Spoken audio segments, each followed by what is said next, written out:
Gotta learn to take it. Try to believe, though, and go and get stuck, and you're gonna make it. History repeats itself. Try and you'll succeed. Cause no doubt when you're the one, and you can have your dream. You're the best around. Nothing's ever gonna keep you down. You're the best around. Nothing's ever gonna keep you down. You're the best around. Nothing's ever gonna keep you down.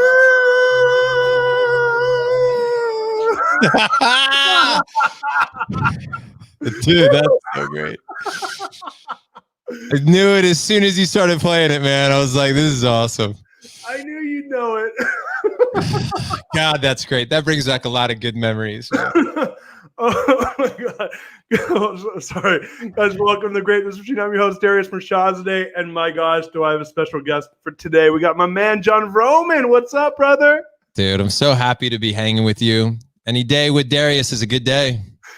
Dude, I was like, what song am I going to pick? And literally, like, I didn't even finish the sentence in my head. I'm like, you're the best around, Karate Kid. Now, what you guys don't know is that Jon and I have bonded over the movie The Karate Kid.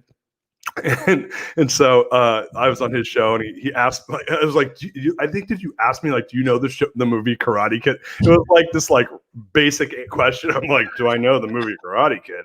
I'm like, you can't see it because my thing's in the way, but there's a Mr. Miyagi signed autograph behind me. Hell yeah, I know that song or that movie. But anyway, we both realized we love that movie. So that's like one of the best songs in the movie. It's so good, man. So what you don't know, well, actually, we're going to press the pause button on Karate Kid. We'll go there next. I'm going to do a little bit of housekeeping. Is that cool with you? Yeah, let's go. All right, guys. So the format of the show is quite simple. We are the Greatness Machine, and we're all about bringing together change makers who are living their passions to create greatness in the world. And my man, Jon Vroman, is neither sort of passion nor greatness. I like to write my own little ditty bios for people. So do you mind if I give you my version of you? I can't wait to hear this. You know, I'm fairly gracious when I do it, but I was like, dude, father, husband, entrepreneur, CEO, podcaster, ultra marathoner, humanitarian, founder of Front Row Foundation back in 2005, current founder and CEO of Front Row Dads, author of the best-selling book Front Row Factor, and just an all-around freaking badass who believes in the power of relationships. My man, Jon Vroman, is here. Dude. Welcome. Hey, that might be the best intro ever. That was tight, dude. It's direct. It just kind of gets right to it. Boom. I might take that. Can I take that and bring that to Front Row Dads podcast? Here. Hold on. I'm going to email it to you right now so you don't have any excuses. I kind of winged it a little bit, but here, it's in your inbox now. There you go. I might even just clip that and use that as the intro to my podcast. That's it. So I go on your podcast, and it's funny, like, I don't know if you're like this, but when I do shows, like, I kind of like to listen to myself afterwards. Do you do that? All the time. Yeah. Okay. 100%. I've yet to disappoint myself. and not only that, so I'm a big fan of me. And so I do your show, and I swear to God, I think I've listened to your show 10 times. I was like, that was such a freaking awesome experience. And there's some really funny parts and some pretty personal stuff in there too. But I had so much fun with you on your show, and I was like, oh, I got to have Vroman on my show. So here we are, man. You have, by the way, a kick-ass show and podcast and a community. I can't wait to talk about it, but you got so many cool things going on. So I want to go straight to the Karate Kid. So you don't know this about me. You do know I like the Karate Kid. You don't know another Karate Kid song story. So my brother, I have a twin brother. You knew that, right? Yep. Okay, so I have a twin brother, and my twin bro. Now, when you have a twin brother and you're growing up, and you grow up and your favorite movies are Rocky, Karate Kid, like every movie about the underdog kicking someone's ass, and you have a twin brother who's watching those movies with you, what do you think you do when those movies are done? Like, fight? You go at it? Dude, you go and fucking fight. What else? Like literally, like back in LA where I grew up, there's a channel called KTLA, and every year they would do like the Rocky Balboa marathon, where every night it would be like a new Rocky movie. And so I'd be like 12, and I'm like, we watch Rocky 1, and then we go out front and fight. Next night on Tuesday, we watch Rocky 2. We go in the backyard and just throw down. And like literally we do this, like this is like grew up fighting with my brother either after watching WWF, watching a Rocky movie, watching Karate Kid, you name it. If there was an excuse to fight, we'd go throw down and fight. So I was like, he's getting married, and I was like, oh, I got to do something to fuck with my brother, and I'm best man, and he does this fancy wedding in San Francisco, and I was like, dude, I know what I'm doing. I'm singing Gloria Love, Karate Kid 2, a cappella at his wedding. So, like, how do you do that? Number one, and let's just be clear here. I know some of the audience may not believe this, but I'm not that much of a singer. Come on. I mean, I like to sing. You might be selling yourself short. Yeah, I'm like a solid 5 out of 10. 10 on enthusiasm, 5 on ability. Okay. So, and like 10 on self-confidence. But anyway, so I hired this group. So I was like, all right, how do I do this? So he gets married at I think it was like the Art and Science Center in Golden Gate Park in San Francisco. Huge wedding, few hundred people, beautiful place. And I'm like, I hire this 10-person all-female a cappella group to dress up like waiters and waitresses. It's all waitresses. Like, so they're wearing all black cocktail dresses and they're just kind of mingling around. And I start doing this speech, and in the beginning of the speech, I go, "Listen, I don't sing, and I can't lie." And it was like this line I found from a best man speech. And then about 8 minutes into the speech, I go, "Listen, well, I did lie about one thing. I do sing."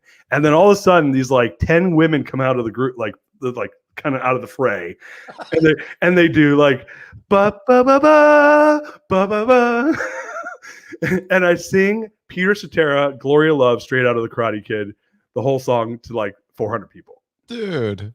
And this is all on film? Where do we go see this? Just Google Darius Mirshahzadeh on YouTube and you'll find it. Now, I did learn one thing. If you want to know a trick around this, tell me. When you sing, unless you're a professional singer and people pay money to hear you sing a song, like specifically because they're like, oh, I can't wait to go see John Mayer. I'm going to buy his ticket and go watch him. Nobody wants to see a surprise singer sing more than like a minute and a half. Right. I must have got like. What was the first moment you realized that? When I sang the first chorus and I got like the massive ovation, like they thought it was done. And then I kept going and I got laughs. And you can watch it for yourself. Pulls the plug. Yeah, Google. If you go on YouTube, do Darius Mirshahzadeh best man speech, and you will watch you can watch the whole thing if you want. It's on there and it's fucking awesome. Well, I'm gonna do that. I was gonna watch a movie with the kids tonight, but instead we're just gonna do that. It'll be the best 10 minutes of your week. So, dude, sorry, I didn't mean to monopolize our first 5 minutes, but I thought you'd appreciate that story. I love it, man. So, and dude, plus, I didn't have anything to do tonight, really. So now I've got a mission. Your kids will think it's entertaining. You should watch it with them. For sure. I don't think I curse or anything, which is unusual for me. So it's kid friendly. It's awesome. Now, the cool thing about it was I had a 2-year-old son at the time, and I was practicing Gloria Love in my house probably 50 times a day for 4 months. Yeah. And by the end, there's like the stanzas where I'm like, and he would like raise his hand and sing with me. It was so cute, man. Oh, there we go. It's a link in the chat, so you don't have to go anywhere. It's in the comment section. Dude, I wonder what songs my kids, when they're older, they'll associate with childhood. It has to be for me, like Dave Matthews Band, Coldplay. Like I think they grew up on Jack Johnson. But I wonder, like, what song they're gonna hear when they're older, and they're gonna be like, "That takes me right back to my childhood." Yeah, what do you think's been played the most in your house? Like, what band, what music? That's such a good question. We play a lot of Beatles. Yeah, and we play. My wife plays like a lot of like alternative rock, so she plays like, but like I'm trying to think of I don't even know, like Rilo Kiley and like the Rushmore soundtrack and Stealing Beauty soundtrack. We play a lot of stuff from like Motown. So we're kind of all over the map. I mean, I don't play stuff that's inappropriate, which I'll be honest with you, like I like some good rap and hip hop but I can't play any of that stuff because there's a lot of cursing. I actually think like my kids hear me sing all the time. So I'm curious how they'll feel about that, you know? Right. Exactly. You know what else? So my oldest son, he's like kind of a little drama kid. He and I sing the Hamilton soundtrack. Oh, cool. So yeah. Tiger's getting into, he's getting into music. I just want to say in general, he's getting into, but Michael Jackson specifically. So dude, we have Michael Jackson on our, like it's on it's on repeat here in the house, but it's bringing back a lot of memories for me too, because when I was a kid, man, my first tape that I ever bought for my first ever boombox, you know, single speaker, single tape deck, you know, little, you know, put it up on your shoulder, electric style boogaloo, you know, breakdancing, that whole dance. Yeah, exactly, dude.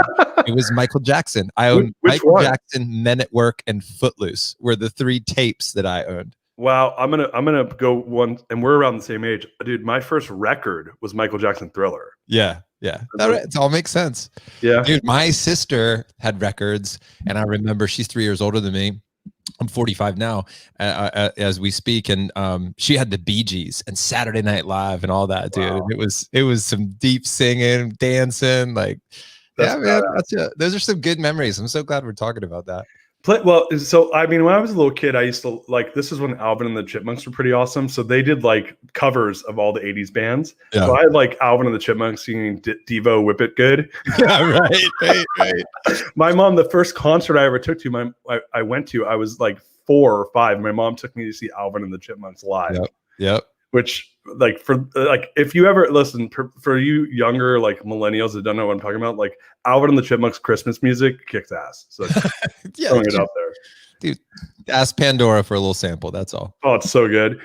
So, dude, you had a big week last week, man. Let's talk about Front Row Dad's retreat. Let's talk about and then I want to go back and kind of give the audience some background on what it is, all these front row things that you do. But how was your week last week, dude? I was so bummed to miss that.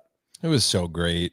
It's a dangerous question because I have so much to say about it and I have so many deep feelings, but ultimately, I think the biggest win is just seeing and feeling and hearing the connection and then the impact for the attendees. So we had an in-person event and we had an online event happening on the same day, which was in and of itself a milestone for our organization, for our team, that we were able to hold 2 simultaneous events, and both of them, you know, stellar ratings. I mean, we're talking like a, you know, net promoter score of 9.7.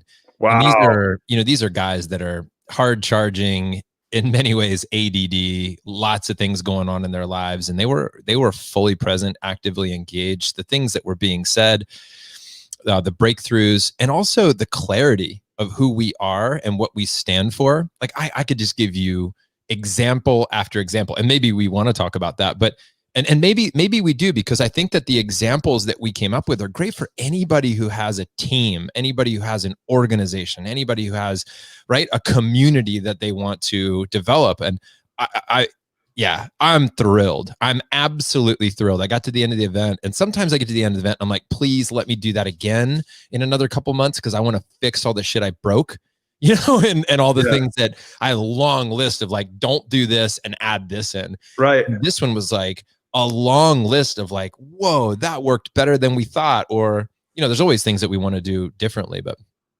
yeah. Well, do me a favor, like, for the audience that's not familiar with the Front Row movement, like, let's start with Front Row. Give a little context. Front Row Foundation, and then we'll go to Front Row Dads. So yeah, the Front Row story. All right, so I'm gonna see if I can weave this together for everybody out there listening. They're like, oh, here we go, 20-minute story. But I'm gonna see if I can give you a 2-minute version of like how we got to where we are. Then we'll unpack any pieces of it that we want. So if I go all the way back to 2005-ish, right? I'm at this place in my life where I've got a corporate job, making more money than I could have ever hoped for. And I bought the house and the car, and I had a girlfriend, and felt like at some point there's got to be more. And that's when I started exploring, really deep diving into personal growth, what's possible for me. All of this is happening in the period of 12 months. So my buddy challenges me to run a 53-mile marathon. I'd never run more than 3 miles in my whole life. And all these things, like I stopped drinking for a period of time. I was just meditating, all these firsts in my life, right, that were going on. And I remember going to a Jason Mraz concert in the summer in Philadelphia. And I remember sitting in the back row, and I looked down to the front, and I saw this group of girls having the time of their life. They looked a lot like you when you kick off your show. No joke. And what I saw was somebody fully expressed, somebody who's confident, somebody who is stepping up and stepping towards the thing that they love, right? Getting engaged.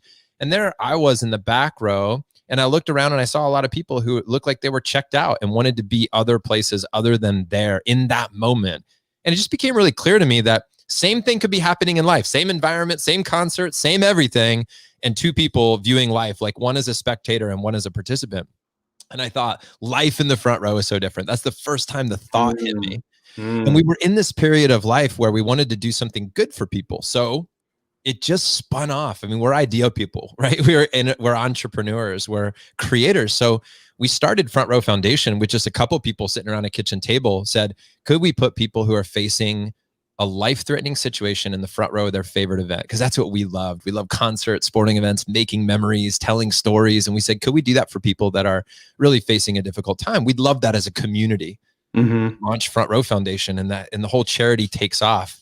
Then we end up writing a book about the charity, and then we end up going out and speaking about the charity. And all this is built around the charity until one day I realized that I'm pouring so much into the charity, I'm ignoring my family. Right? I'm pouring so much. I'm such a good moment maker for everybody else in the world, right? Except for my own kids. Like literally, that's what happened. Like it's exactly what happened. It was alluring, right? Because I had all this recognition and people giving standing ovations, and there's a draw to your ego. Like I've got power there, and being at home can be tough, right? Like I built this thing, now I got to go out and speak about it. Gotta, right? It's like that lie that we tell ourselves. Well, I said we gotta figure out how to pour as much energy and effort into being a dad as I do everything else in my life. So I said, what's worked everywhere else? Building community, getting people together, having great conversation, asking big questions, getting people together for a live event was my world. That's what I did for 20 years. I just got people together for events. 30 guys showed up in Philadelphia, 2016 for Front Row Dads. And then it just took off. Wow. And it wasn't even supposed to be a thing. It was supposed to be me getting help. So I always tell people, I didn't start Front Row Dads because I had all the answers. I started it because I wanted the answers. Yeah. Now we got 185 guys in the membership and the podcast and all these things that are helping men have conversations that normally aren't happening at like a weekend barbecue, or even with their buddies. Like I can't tell you how many guys in our group say, I'm talking about stuff and addressing things and digging deeper than I do even with my own best friends. But that's just because we hold space for that and we have an intention set around it, and it allows for that to occur. It's a pretty unusual thing to find. I have been lucky enough to find it in one of the CEO groups that I'm in, that we've been together for 14 years. Yeah. And we go fucking deep, dude. But to your point, like it didn't start out that way. It was a business CEO group, and all we talked about was like business presentations and stuff like that. And then as time kind of went on, we just were talking a lot. Well, we all had kids at the same time. We all got married at the same time. Like literally within 1 year, like there was like 9 kids born in this group. Yeah. So I got a taste of it, and now that group, like I'm getting off this call and I'm going to that group. And like I have 8 hours of meetings with them in the next 3 days. Wow. And like, that's what's going down, and we're going to talk about a bunch of stuff. And like that group, I've just spent the past, I don't know, 3 months doing all their personal core values for them. Like, dude, like we're talking about, and like, I'm lucky to have it. And then what's funny is then you and I meet, and I'm seeing what you're doing, and I've gotten to spend some time with Front Row Dads. And what I realize is, dude, we're all like, especially like, and I kind of get the sense of this, at least a little I know about Front Row Dads, is it's a bunch of Gen Xers, right? For the most part. Obviously, you have millennials in there too, but it's a lot. That's right. A lot of us are Gen Xers, right? Yeah. So we're all latchkey kids, dude. Our generation was the highest percentage divorce. It's when parents kind of stopped beating their kids, kind of.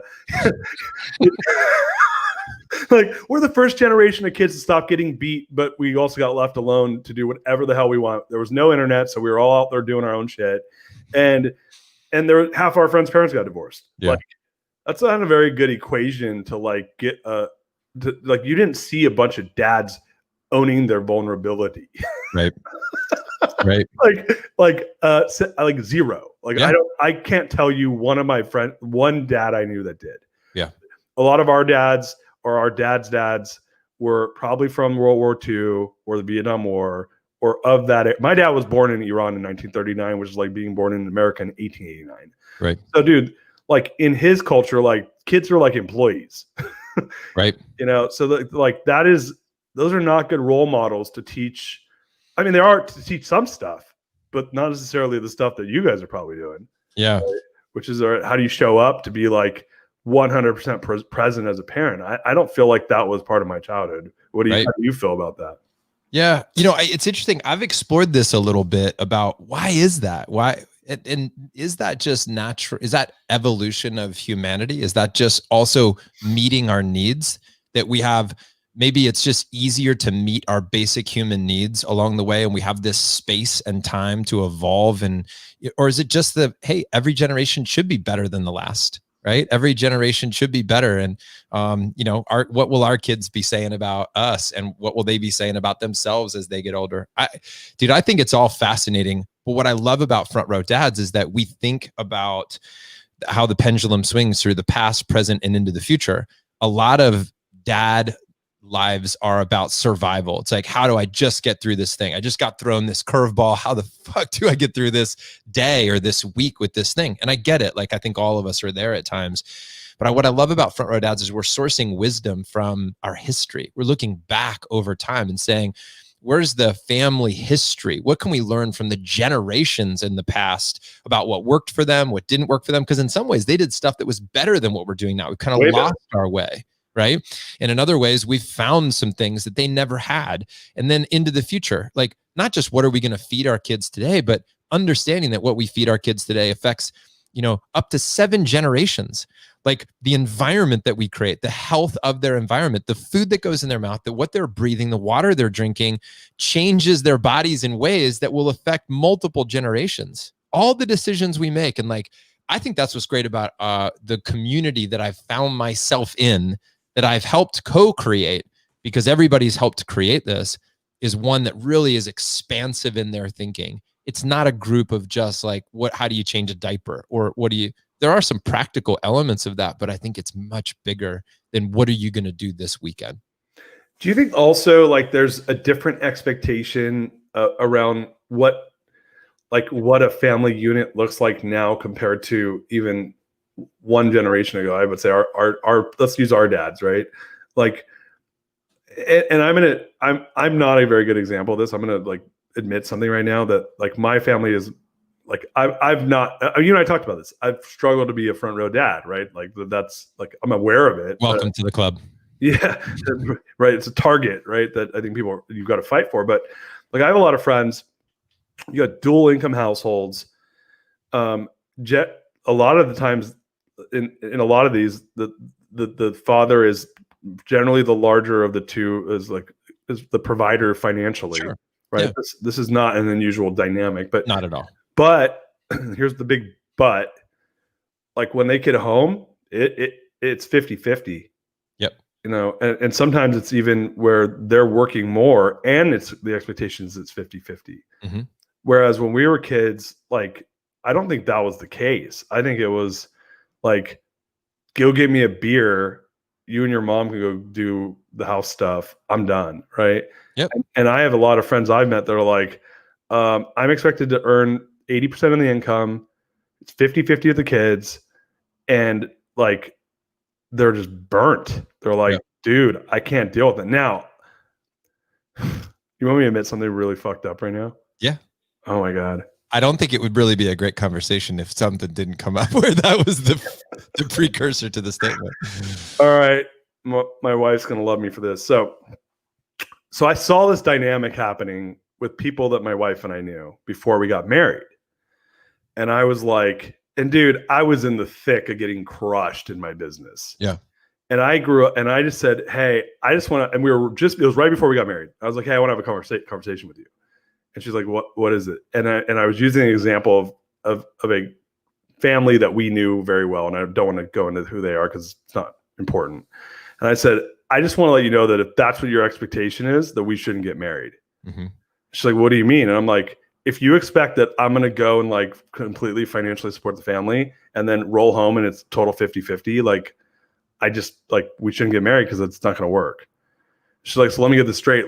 You want it to be I just own the kids and the family and the household and you own the financial stuff. And I'm like, uh-huh.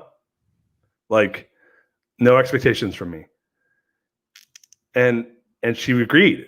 She totally agreed to it. Okay.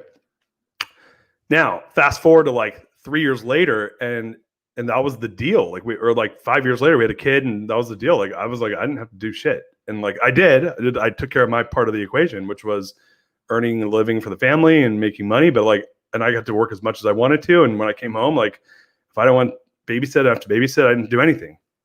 Now, at a certain point, though, something interesting happened. Like, and my wife is a trooper. She owns it, right? She was actually working and doing the house and the kids, and I was doing the building the business thing.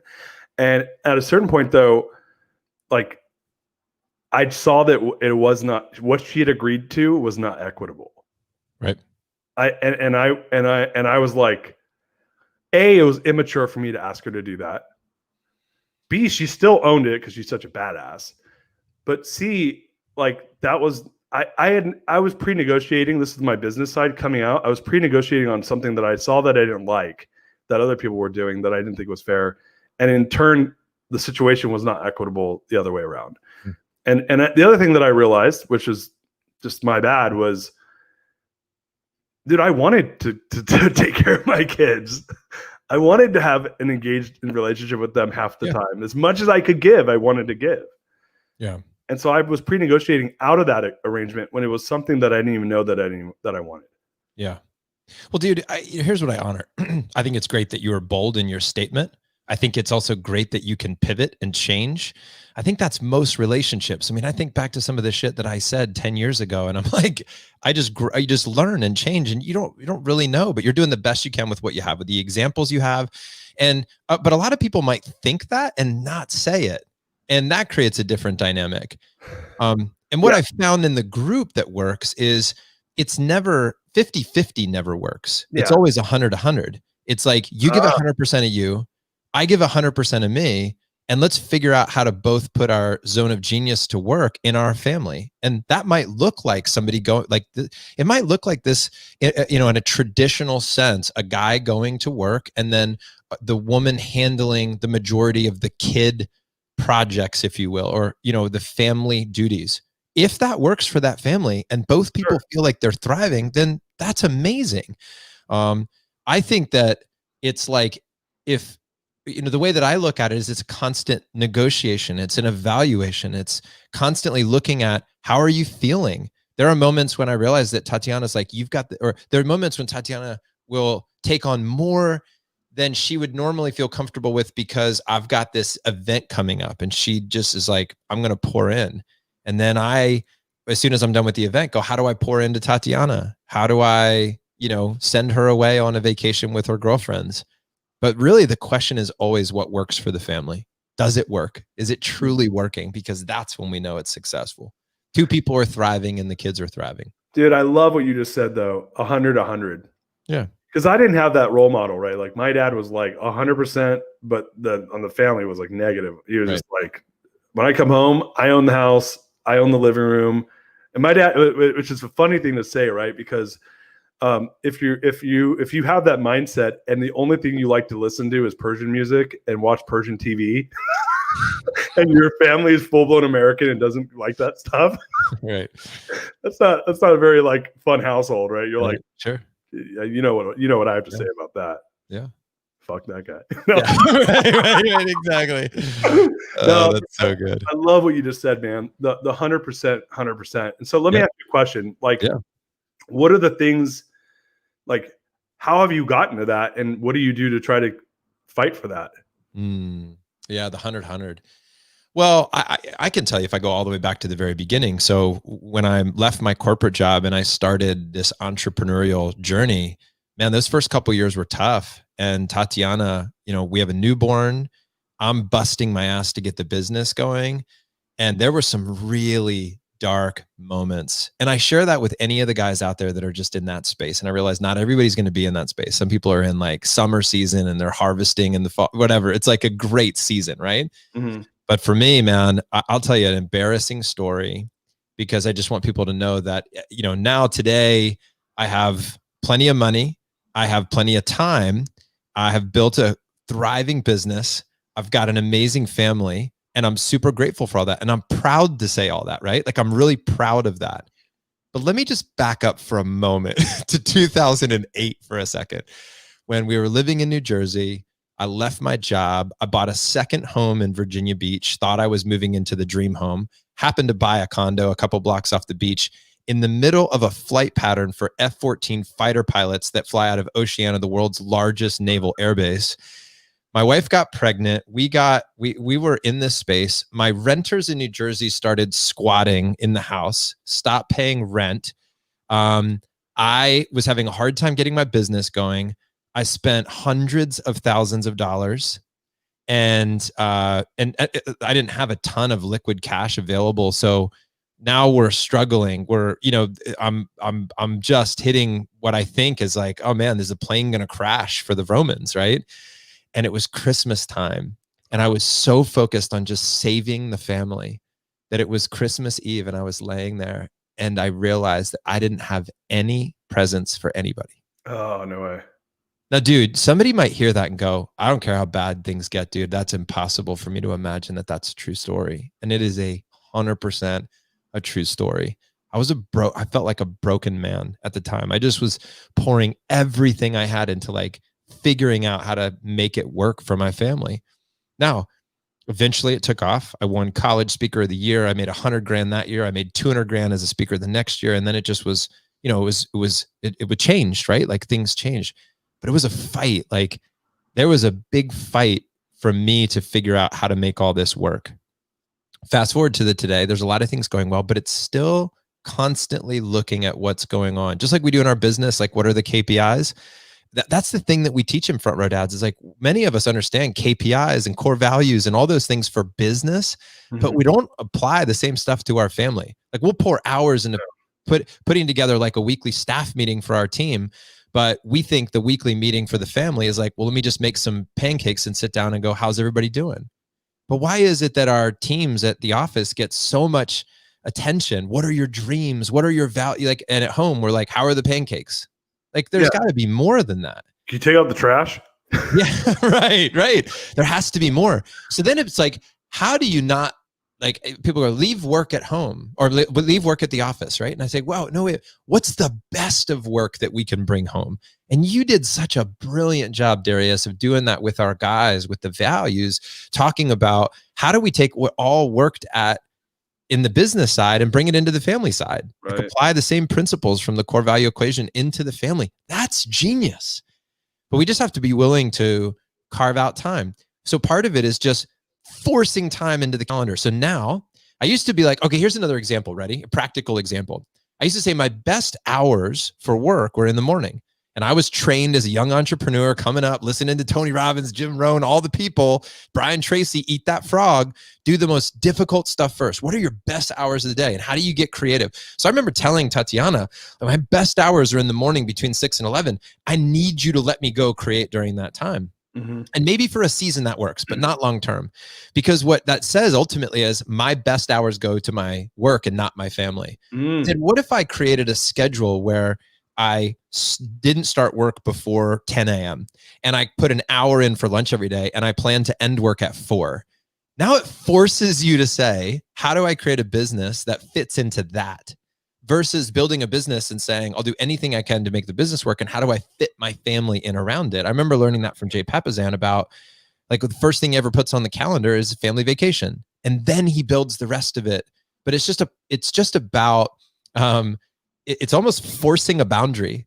And we can be so creative. A lot of guys, Darius, and my last point, because I could talk about this shit forever, but a lot of guys, including myself, hide at work because we're rock stars there, because we shine, because people listen to us. We get to tell people what to do, especially if you're the boss, right? Hire that person, fire that person, do these things, right? And people, it's like so sexy to be in that place a lot of times. We love to solve the problems that we have massive amounts of control over.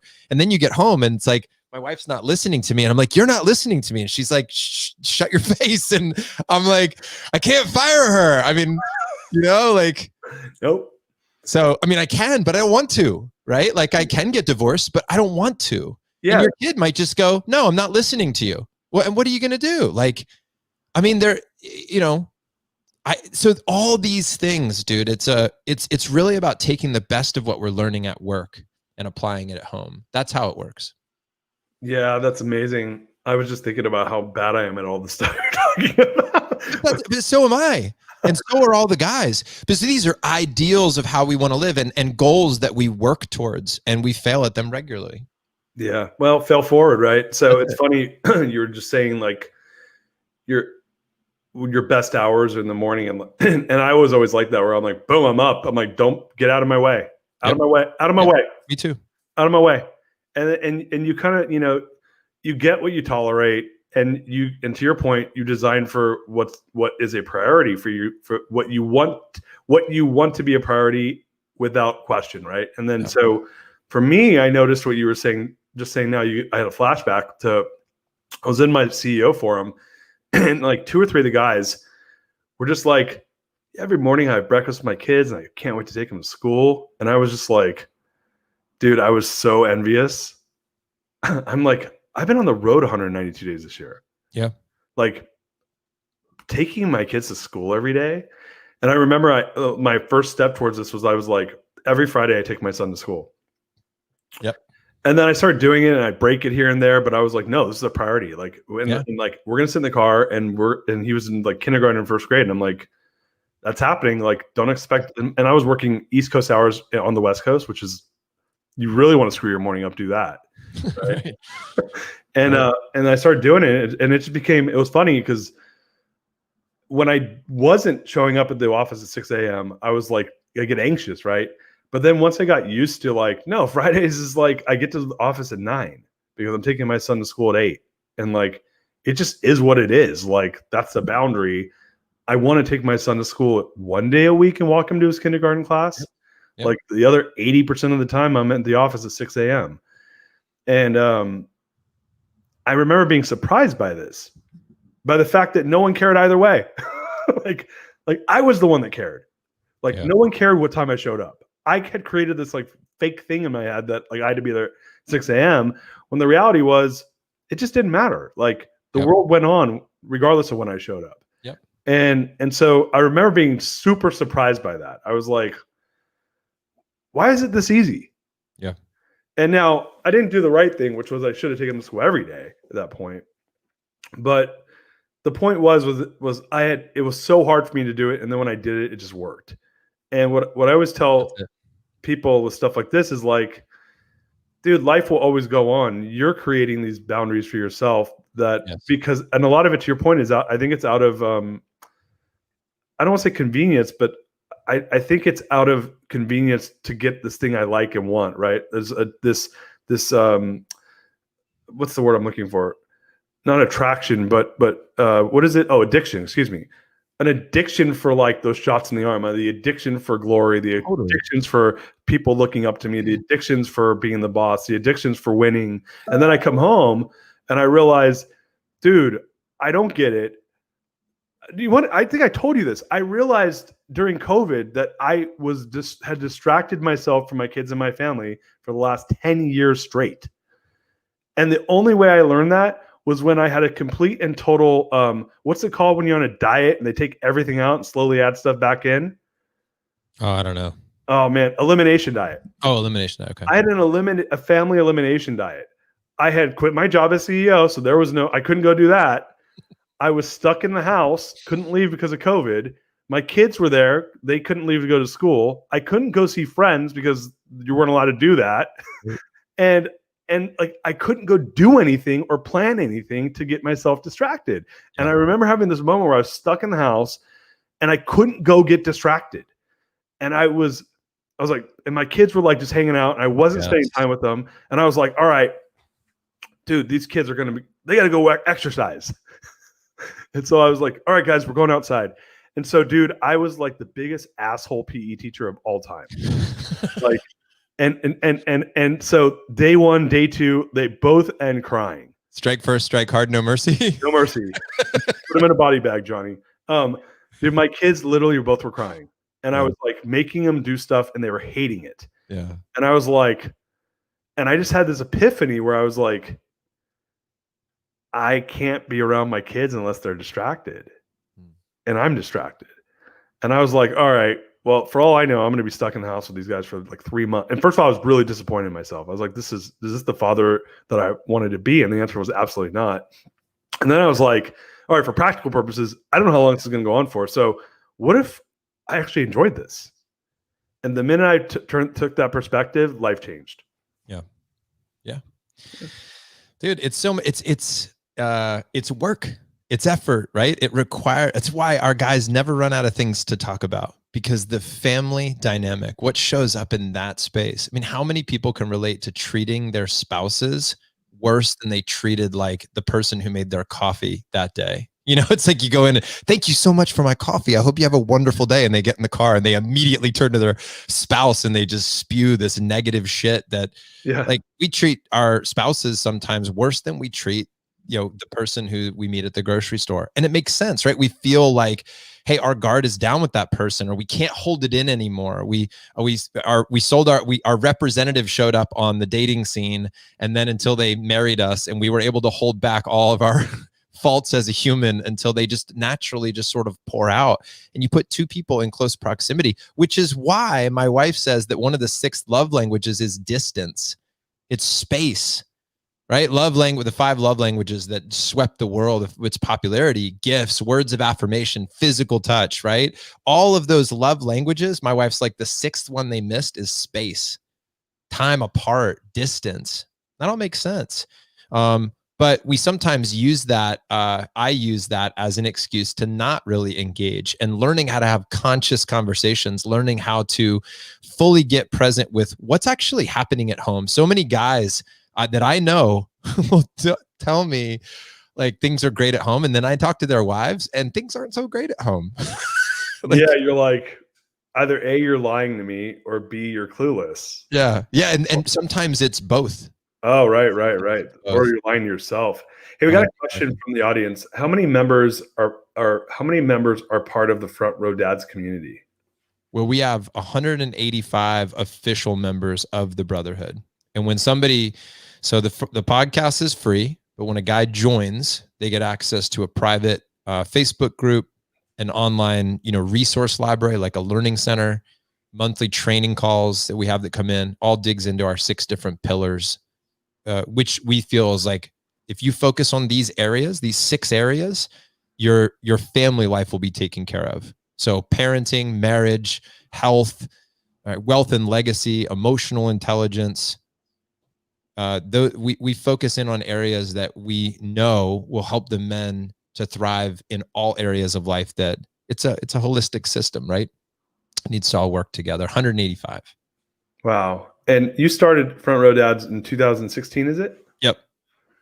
And I may be off, but it seems like you guys are growing pretty fast right now.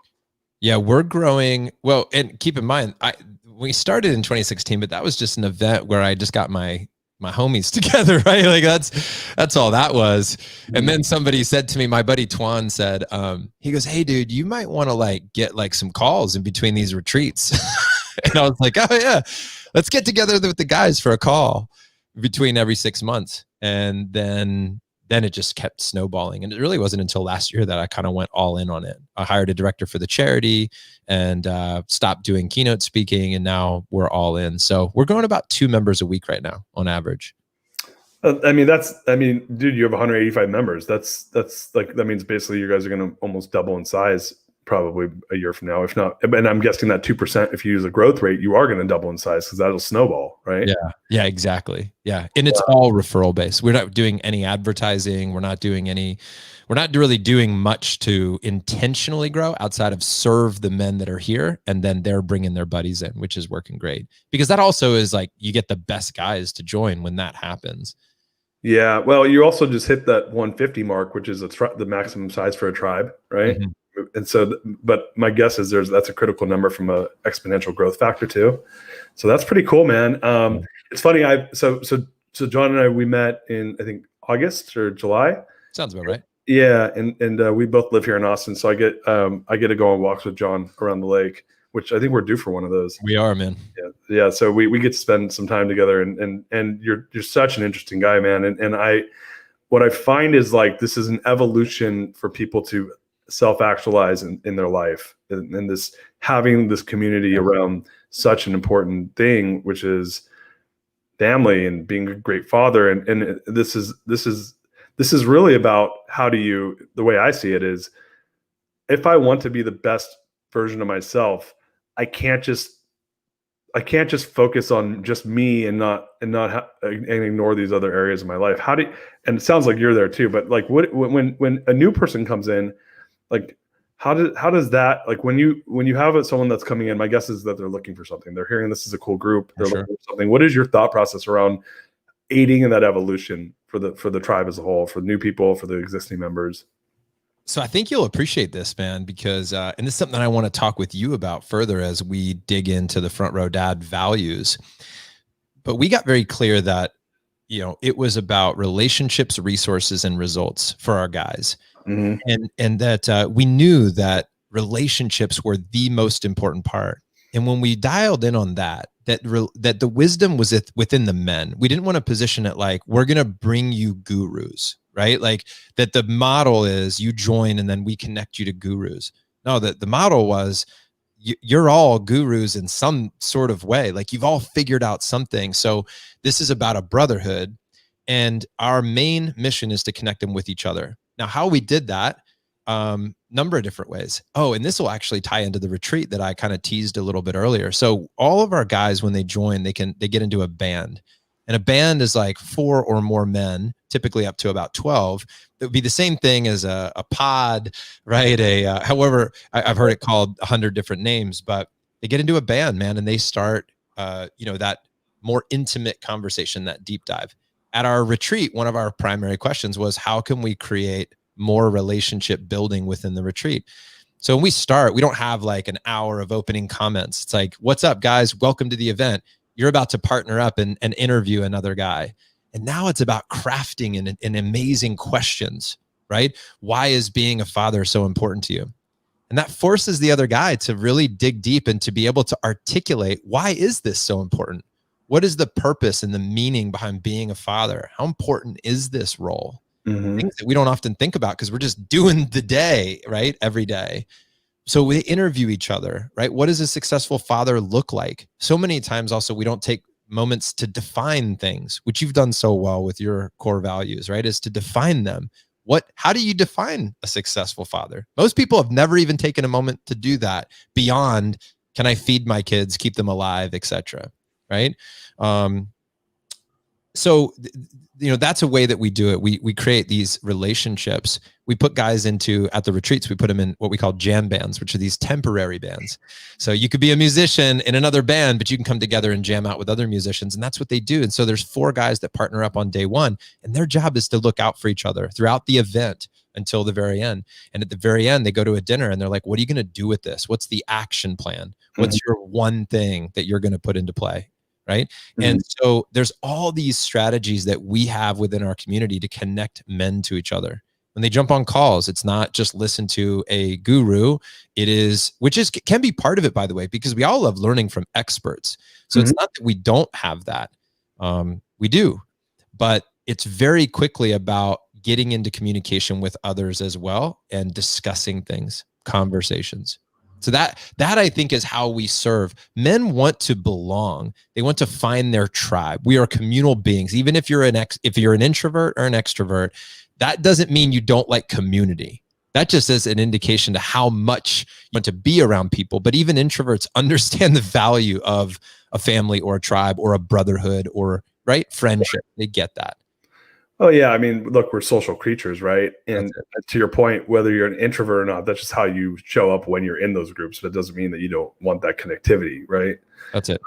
I fully agree with that. Let me ask you a question, and we're getting near the end of the show here. I think a lot of the things I noticed, and I know that this is a generalization, but I know that there seems to be an entrepreneurial flair to Front Row Dads. Obviously, you yourself are an entrepreneur. A lot of your friends are. Like attracts like. So what if you were to have a conversation with entrepreneurial, Jon back in the day, and give him some advice around how being a better dad or showing up as a better family man would make you a better entrepreneur, what advice would you give? You know, I always hesitate to lead with advice. What I would love to do is ask that person a lot of questions, and I'd really love to listen to that Jon. And I'd love for that Jon to have some time and space to really think, to really breathe into and meditate on, or to journal about what these things mean. But what I do know is that what I would share, that my understanding is, if you zoom out and you look to the end of your life and you start to get clarity from that place, right? Which I think a lot of people have done. And I think it's brilliant when you do, is when you get to the end of the ride, like, what are you really going to be proud of? What are your kids really going to remember? Right? What's really important to them? And what's really important to you? Zooming out like that gives me a lot of perspective. And I would try to invite somebody to do the same, as to zoom out. I would also remind somebody that, and it's been said a lot of different ways, but when, my buddy Jim Shields says you get 18 summers with your kids. You get 18 summers. We have a document in Front Row Dads that shows how many days you get. And that idea of life being finite is something that I think is so important. So most of the business success that I've had has come by way of prioritization. What really is the lead domino, right? To speak the language of my buddy Jeff Woods and Jay Papasan and all those guys from The One Thing, is, what's the one thing that I could do that by focusing on that makes everything else, easier or irrelevant? Lots of ways that you can phrase that question. But really what we're saying is, what do we want to focus our time on? For you, it became about values, right? Like, you set that in motion, and then people know how to behave. They know how to act. Well, in my life, I just thought, what's the thing that's going to be the anchor, right? My kids don't need, I've read so many studies about how you get past about $75,000 or $100,000, and there's no amount of money that brings any more joy or happiness past that place. If you can meet your basic human needs. Now, temporary pleasure, yes. My buddy Matthew Kelly says the difference between happiness and pleasure is that happiness can't be sustained past the activity pleasure can't be maintained past the activity producing it, but happiness can, right? And so when I think about, truly living a life that brings great joy and purpose and happiness and all that, I have to build it around my family first. And I think that's it. And if you nail that and you bring all that energy into your work, like, you'll be wildly successful. And if sometimes business has to suffer because your family needs you, so be it. But my argument is that if you dial in your family, your business, if done correctly, also skyrockets. Because a lot of the things that's stopping you at your business is that you're using the lazy approach of just working harder, and not the smart approach of putting systems and processes and structures in place and putting A players there, and then just getting the fuck out of the way, right? Like, in a lot of ways, that's what makes it thrive. Yeah. So that's my advice to that younger guy. That's what I would talk about. I love all that, man. That's fucking awesome. Thanks, man. Well, you just made a really good point, right? Which is, because of what I just heard you say is, dude, if the excuse is I need to go be a slave to my business, then who's the master? Yeah, exactly. And the master is your job. I don't care if you're the CEO or the entrepreneur. It's a job, and you're the slave to it. And your family is not getting that energy from you. And you're kind of, what I found for myself was I was kind of giving them whatever was left, and a lot of the time it was negative. Like, it was super negative. Totally. And then, and not necessarily like my intentions were to do better, but my actions couldn't support it. So, because I was a slave to the dollar or the business or whatever it is. And to your point, like when you're dead or when you're on your deathbed, no one's going to be like, man, my dad worked 80 hours a week. He bought us all this cool shit. I just love him for all that. It was the best. Right. Said nobody ever. Right. We had a guest on the show, Rand Stagen, and I want to leave on this thought. I want to ask you your opinion on this. He said, hey, imagine, he's like, Darius, have you ever done the shoulder exercise? And I said, no, I didn't know what he was talking about. He said, well, imagine you're sitting like right in your chair right now. And to your right is your mom, and to your left is your dad. Can you name their names? And I was like, yeah, it's like I can name my mom, my dad's name. He's like, and to the right of your dad are his parents. Can you name their names? What's funny is I couldn't name my dad's dad because my dad's dad died, like, I had to go look it up because he passed away in like 1952. And I never met him. And I actually never met my dad's mom. She passed away 2 years before I was born. Yeah. But I did know her name. He said, look to your left. Can you name your mom's parents? I said, yeah, I could. They're my grandparents I grew up with. And he's like, all right, look, let's just say you could name your dad's dad, which that was a close one. Look to the right of them. Can you see their parents? Do you even know anything about them? And I was like, I did no clue. I have no idea what I could barely name my grandfather, let alone my grandfather's parents and my grandmother's parents. And the same was true on my mom's side. Like, I kind of could name my grandfather's dad, and that was the end of it. And he's like, that's only 3 generations, man. And you don't even know their names. Exactly. Like, let's forget about their stories. You don't even know their names. Yeah. And they're like your great grandparents. And so I went and looked this up. You know what percentage of Americans can't even name their grandparents' names? 50%? It's 33%. Yeah. And only 1 in 8 can name their great grandparents' name. Yeah, that makes sense. So like the point of the story was no one's going to remember you when you're gone. Yeah. And so we do all these things to create a fake legacy that no one cares about. That's right. But we don't do what really counts, which is give people the stories and the love, because that's how they're going to remember you. Yeah. So I don't know. Let's do a part 2 sometime, buddy. Let's pick up on legacy, because there's so much there too, of what does carry on. And I think that I think people do need to be thinking differently about what's carried on other than your name, right? And your reputation. But there are things that do carry on into the future, and it has a lot to do with how we show up with our kids right now. And not only the kids that we leave for our planet, but the planet we leave for our kids. There's so much there. Hey, can I give everybody a practical, like actionable, like you could do this in the next day, week, month? When it comes to thinking about that legacy, because there is some value in knowing your roots, like what blood runs through you, right? Like one of our members, Les, is somehow connected to the character William Wallace from Braveheart, right? Like there's some deep, like long connection to that.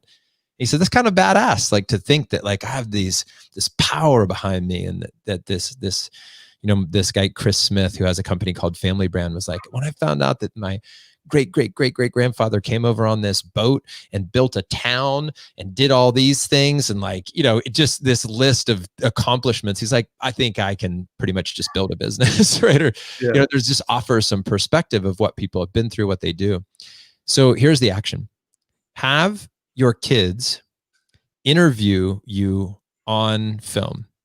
Have your kids interview your mom and dad if they're alive on film. Have your mom and dad, right, like interview your kids on film, and just capture it all. Never has that been easier. Just set up a Zoom call. My son, my 11-year-old, interviewed grandma and grandpa, and I helped him tee up the questions. And dude, I learned a lot about my dad in that moment. I learned a lot about my mom, and created a real connection between my dad and my son, that wasn't there before, because they didn't have the tools to build that bridge or make that connection. I interviewed my grandmother before she passed away, and I sent it to my mom, and she was blown away. She cried, and she told me that she learned things about her mom she never knew. And that was the only real interview footage that had ever been had about her life. So, interview and capture that on film. And if everybody starts doing that, there will be this incredible document of your life, and then, for several generations, where you can learn about people that are a part of your family. I think it's pretty awesome. That's a great idea. There's a thing on NPR, I think, called Story something. Gosh, Story Labs, where you can do that. But that's formalized. Obviously, that's an amazing idea. I'll throw you a curveball, and then we'll get wrapped up here.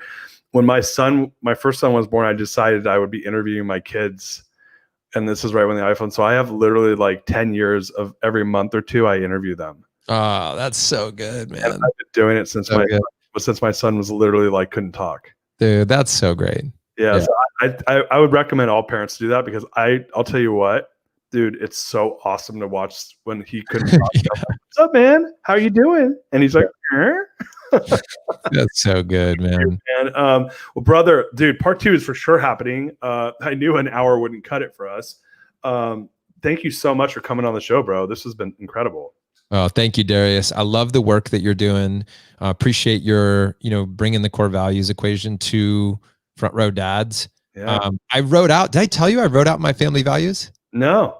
Dude, I wrote them out. I have them. I was going to share it with you when we get together in person, but I really sat down and I wrote them out. I was judging myself a lot. I'm like, these aren't as cool as Darius's, but I was like, I got motion going, and it was very powerful. And we had a great conversation follow up to your training call with our guys. And that's amazing, man. Thank you.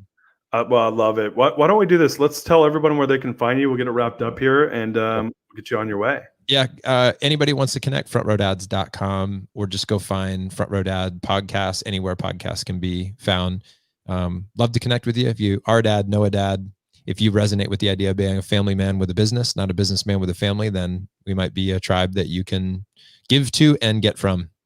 Yeah, guys, check it out, frontrowdads.com. Amazing. And if you really want to have an hour of your time after the show and want to just sit down and laugh your ass off, listen to my podcast. Yes, please do, man. That was like it's literally like Dave Chappelle entertaining.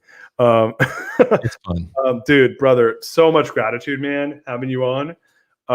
We're going to have to schedule part 2 of this because I would love us to dive really deep into your family values and dive into some talk about legacy, because that's we'll take it offline, but I want to do it online too. I want to tell you some thoughts I have around this.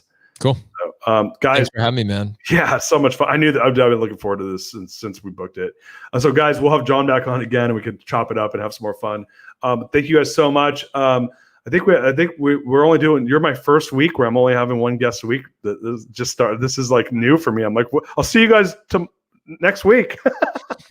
What a great week. What an amazing guest. Love what you're doing, brother. Guys, check it. If you're not signed up, sign up for the show at The Real Darius M on Facebook. Go to my website, therealdarius.com. You can sign up for all the social and subscribe to the YouTube channel. And dude, buy the book. If you haven't bought the book yet, Core Value Equations. Awesome. And if you have, please give me a review. I'm trying to build those up.